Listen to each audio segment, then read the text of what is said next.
In the wake of Anthony Yarde's first professional defeat to Sergey Kovalev, a lot of people are now saying that he should sack his trainer and manager, Tunde Ajayi. Bob Arum even went as far as saying that he should shoot Tunde. I watched a Boxing Beats and Rhymes video, a couple videos, where he was talking about Tunde, and he was extremely critical of Tunde's corner work. He didn't think that he gave Tunde specific enough instructions beyond just saying lions in the camp and come on, Ant, and that he actually gave him bad instructions between the 7th and 8th rounds when he told Anthony Yarde to just go out there and empty the tank. Now, it seems as though Frank Warren may have also joined the party when it comes to being critical or dissatisfied with Tunde Ajayi as Anthony Yarde's trainer.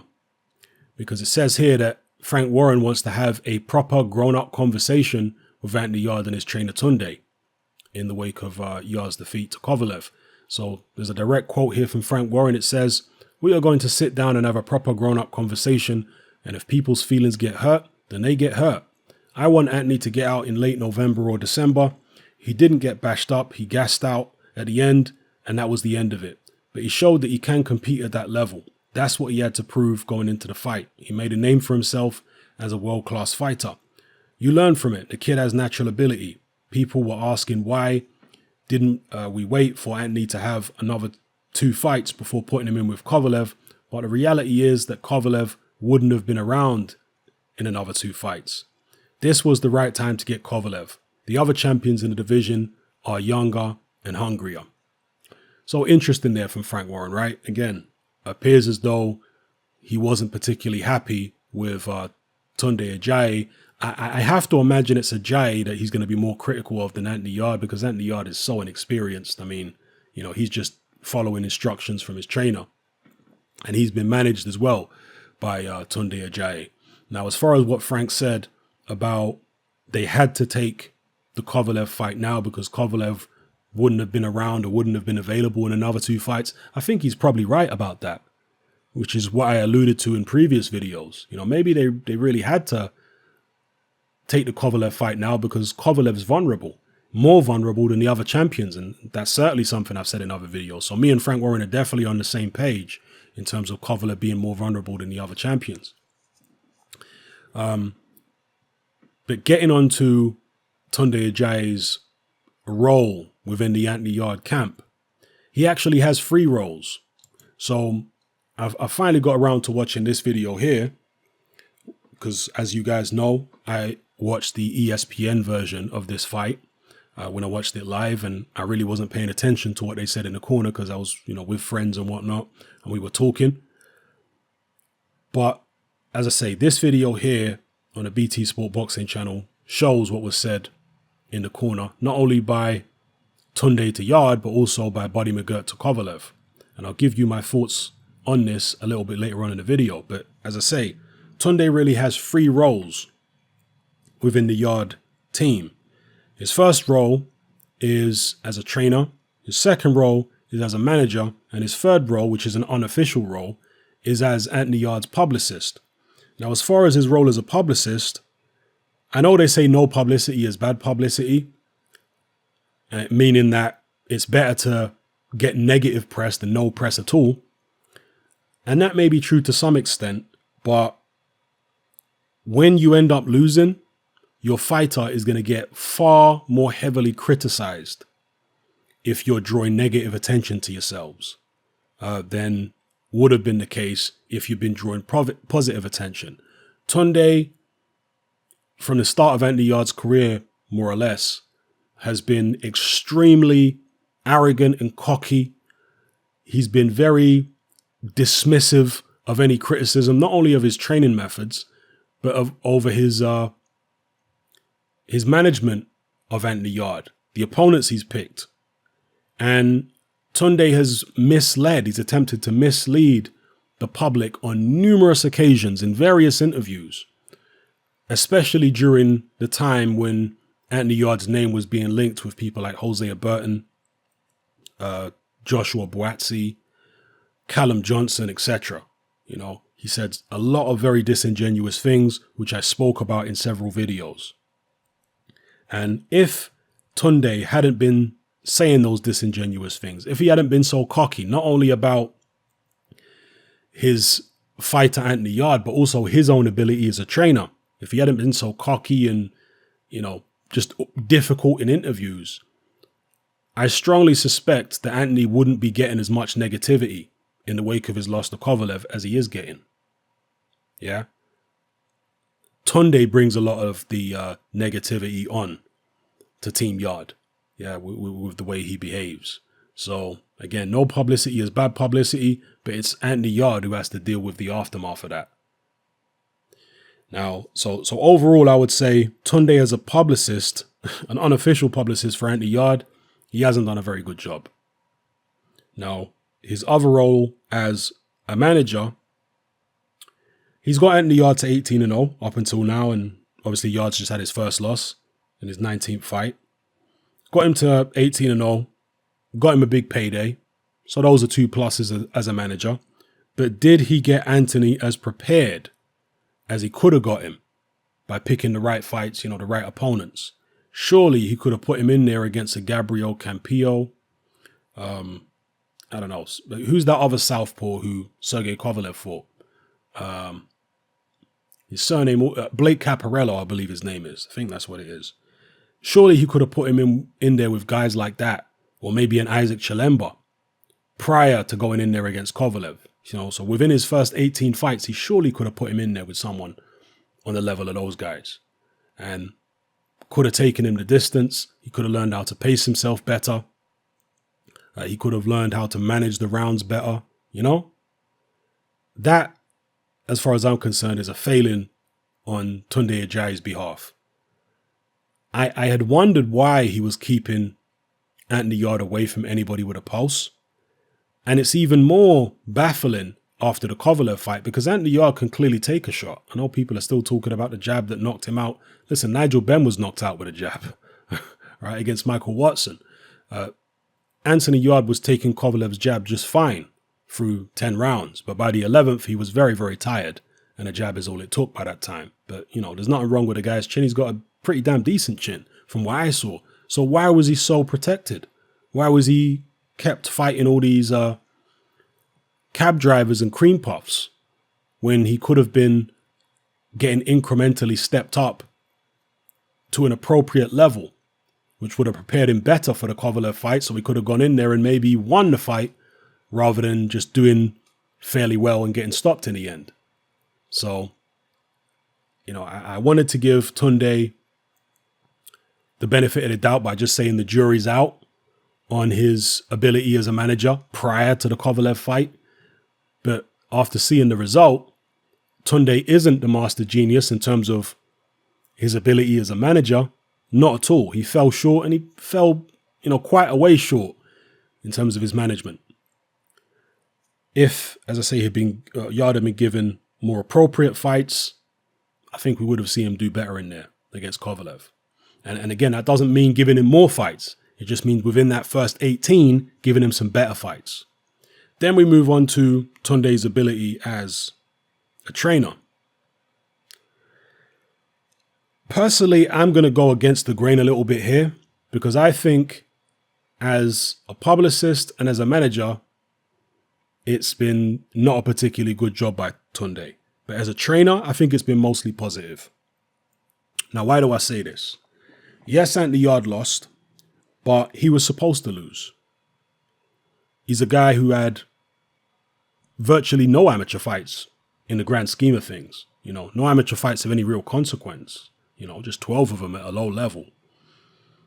And 18 professional fights against absolute cream puffs and road sweepers. A fighter so inexperienced was supposed to go in there against Kovalev and get dealt with in a couple rounds. In fact, he was supposed to go in there and be absolutely petrified before the first bell even started. But that's not what we saw.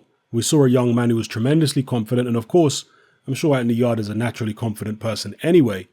But you surely have to give some credit to Tunde and the rest of Team Yarde for building up his self-belief, building up his self-confidence and self-esteem. I mean, you can hear the way Anthony Yarde talks. You can hear the way Tunde talks. It sounds like something out of a Les Brown self-help book. But you have to give Tunde some credit for that, for building Anthony Yarde's confidence to the point that with such little experience, he can go in there to Russia and feel confident and, and give it his all. So, props to Tunde for that. I like the technique that he's taught Anthony Yarde over the years. Anthony Yarde's still a work in progress, but so far so good as far as I'm concerned. Again, somebody with such little experience wouldn't look as polished as Anthony Yarde is. Wouldn't have so many wrinkles to his game. So that's a positive as far as I'm concerned for Tunde Ajayi. Now, in terms of what he said to Anthony Yarde in the corner, during the 7th and 8th round, where he said, empty the tank, you've got to go and get him now.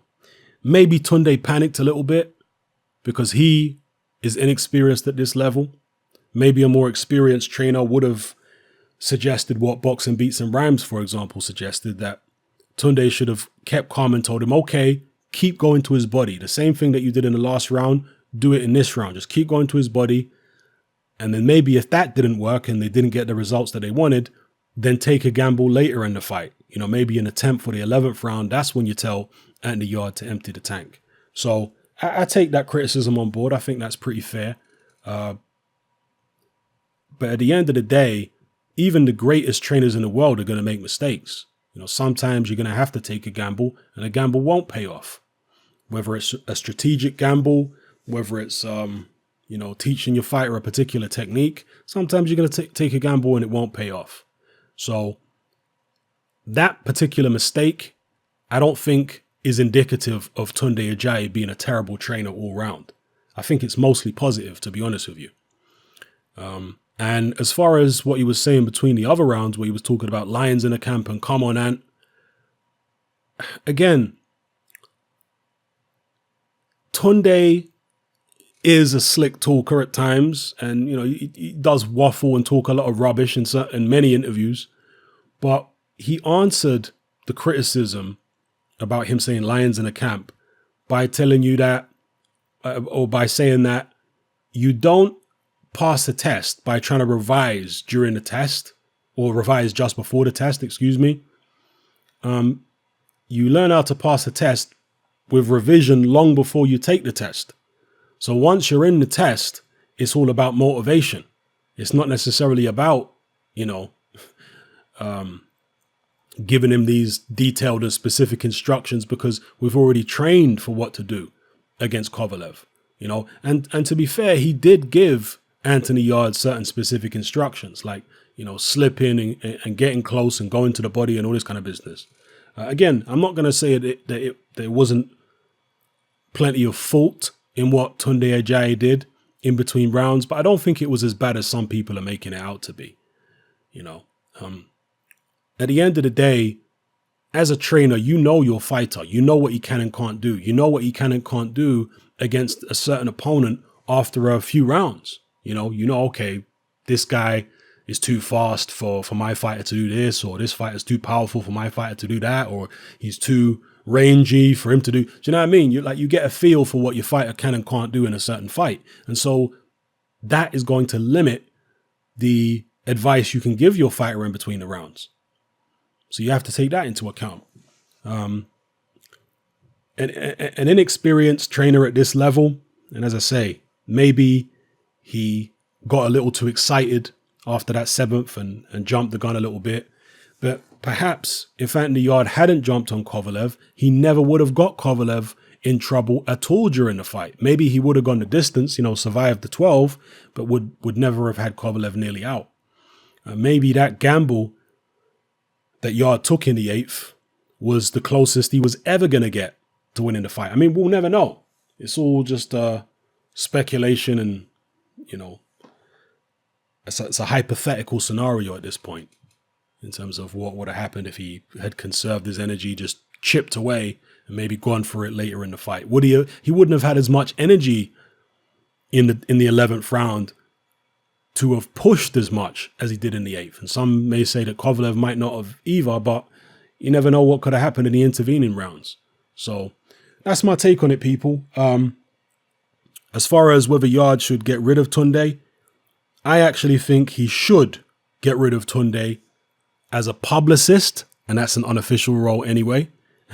So they need to have words as far as I'm concerned in terms of just keeping Tunde away from the cameras. Letting somebody else maybe do that for Anthony Yarde. So get rid of Tunde as a publicist. Get rid of Tunde as a manager. Yeah. Anthony Yarde is not fragile around the chin, or at least he wasn't during the Kovalev fight or prior. So you can give him to some other manager and get that guy to put him in more testing fights that are going to give him the learning experience necessary for when he steps back up to world level again. You know, and I do think he needs a lot of preparation now, because I don't think he's preparing for Kovalev level next time he steps up to, you know, world honors. He's preparing for Bivol level. He's preparing for Beterbiev level, a Vozdek level. And I think their level right now is probably a bit higher than Kovalev's. I think they're fresher fighters, just like Frank Warren, you know. So I think Yarde is going to need more preparation before he steps back up to challenge for world honors, and a different manager than Tunde Ajayi, I think is going to do a better job. Yeah, that's my take on it. So yeah, sack him as a manager, keep him the hell away from the cameras, you know, get other people in to do that. But I would personally keep him on as a trainer for now. Yeah, I'll keep him on as a trainer. Let me know what you guys think in the comment section below. I'm sure some of you disagree, and you know, a lot of you are just going to disagree because you hate Tunde.